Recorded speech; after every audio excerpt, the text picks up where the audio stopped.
Hello everyone, welcome to my YouTube channel BKMGS centre.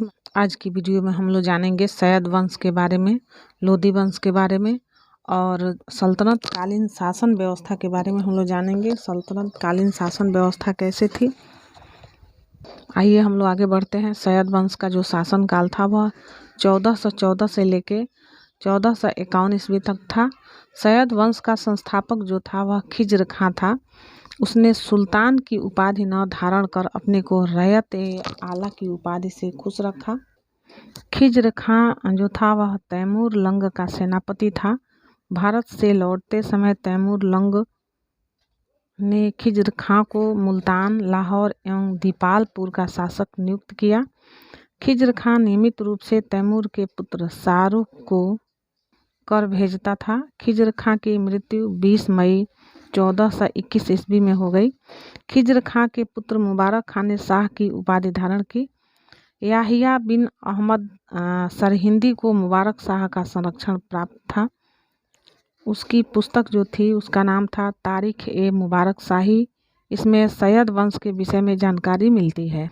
Yamuna के किनारे मुबारकाबाद की स्थापना मुबारक शाह ने की थी। सैयद वंश का अंतिम सुल्तान जो था वह अलाउद्दीन आलम शाह था। सैयद वंश का शासन करीब 37 वर्षों तक रहा। अब हम लोग देखते हैं लोदी वंश के बारे में। हम लोग मेन टॉपिक को देखेंगे जो परीक्षाओं में मुख्य रूप से पूछे जाते हैं। तो लोदी वंश के बारे में देखते हैं हम लोग। इसका शासनकाल जो था 1451 से लेके 1526 ईस्वी तक था।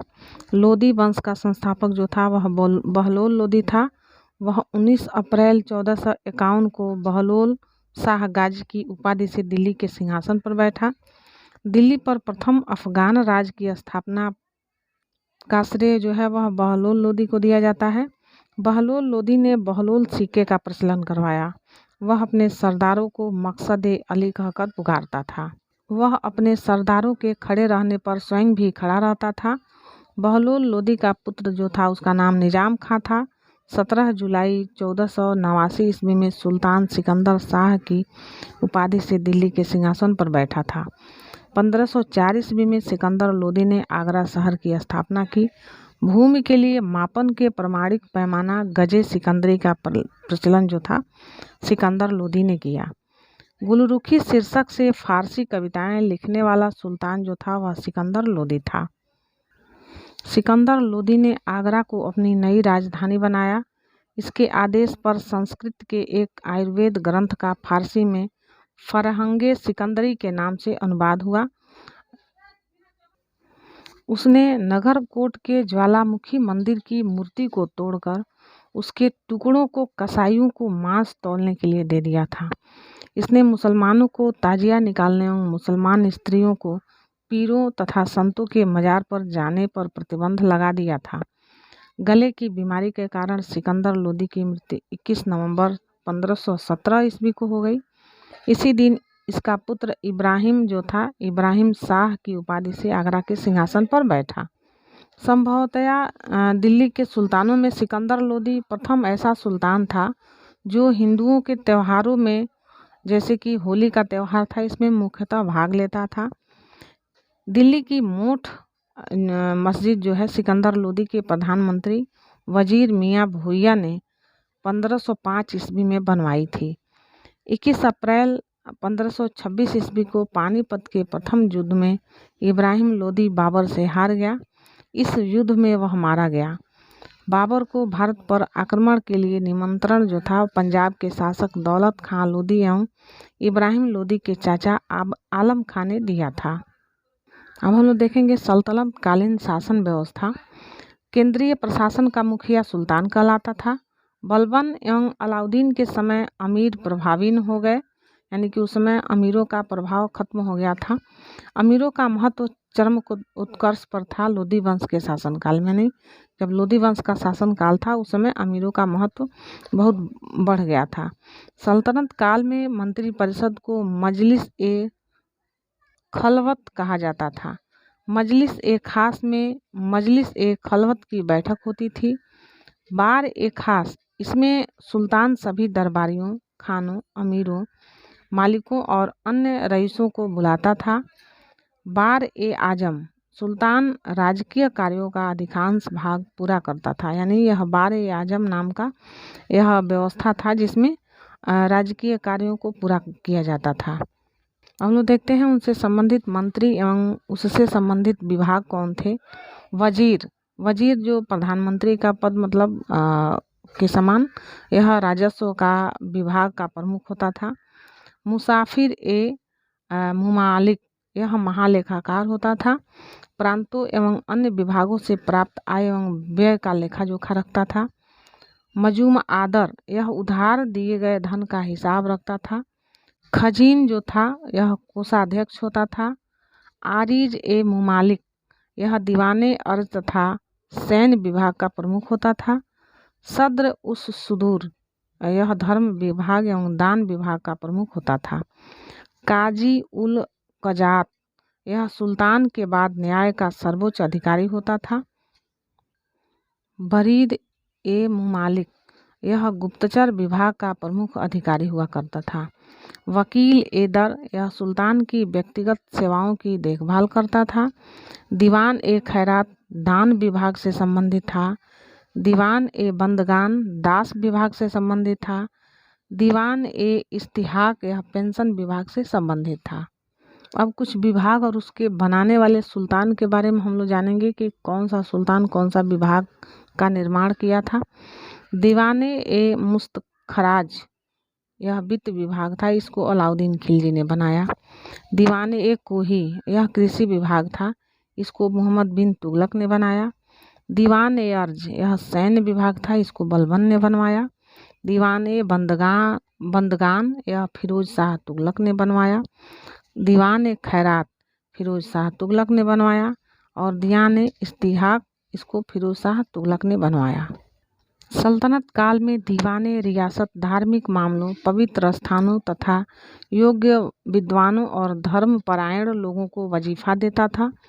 इसका अध्यक्ष जो होता था मुख्य सदर होता था, जो साधारणतः प्रधान या काजी होता था। यह न्याय विभाग का भी अध्यक्ष होता था। दीवाने इंसा नामक विभाग राज्य के पत्राचार से संबंध रखता था। साम्राज्य के विभिन्न भागों में चल रही गतिविधियों की पूर्ण जानकारी के लिए दूतों की नियुक्ति भी करती थी और ये दूत बरीद कहलाते थे। शासक के सबसे ज़्यादा विश्वासपात्र लोग ही मुख्य बरीद के पद पर नियुक्त किए जाते थे। लोक निर्माण विभाग की स्थापना फिरोज शाह तुगलक ने की थी। यह विभाग नहरों तथा सार्वजनिक भवनों का निर्माण करता था। सल्तनत अनेक प्रांतों में बटा हुआ था, जिसे इक्ता या सूबा कहा जाता था। यहाँ का जो शासन करने वाला होता था नायाब या बली या मुक्ति द्वार होता था। इक्ताओं को सिकों यानी जिलों में विभाजित किया गया था, जहाँ का मुख्य अधिकारी सिकदार होता था, जो एक सैनिक अधिकारी हुआ करता था। सिकों को परगनों में विभाजित किया गया था। आमिल परगने का मुख्य अधिकारी था और मुसाफिर जो होता था, मुसफिर लगान को निश्चित करने का वाला अधिकारी होता था, उसको कहते थे मुसफिर। एक शहर या 100 गांवों के शासन की देखभाल जो होता था अमीर ए सदा नामक अधिकारी करता था। शासन की सबसे छोटी इकाई ग्राम होती थी। ग्राम में सबसे अधिक प्रभावशाली लोग जो होते थे उनको खुद कहा जाता था, जो छोटे जमींदार हुआ करते थे, और मुकद्दम जो हुआ करता था वह मुखिया होता था। ग्राम का एक पटवारी होता था। सुल्तान की अस्थाई सेना को खास खेल नाम दिया गया था, यानी सुल्तान का जो अस्थाई सेना था वो उसका नाम था खास खेल। मंगोल सेना के वर्गीकरण की दशमलव प्रणाली को सल्तनत कालीन सैयद व्यवस्था का आधार बनाया गया था। सल्तनत काल में बारूद की सहायता से गोला फेंकने वाली मशीन को मंगलीक तथा अर्राद कहा जाता था।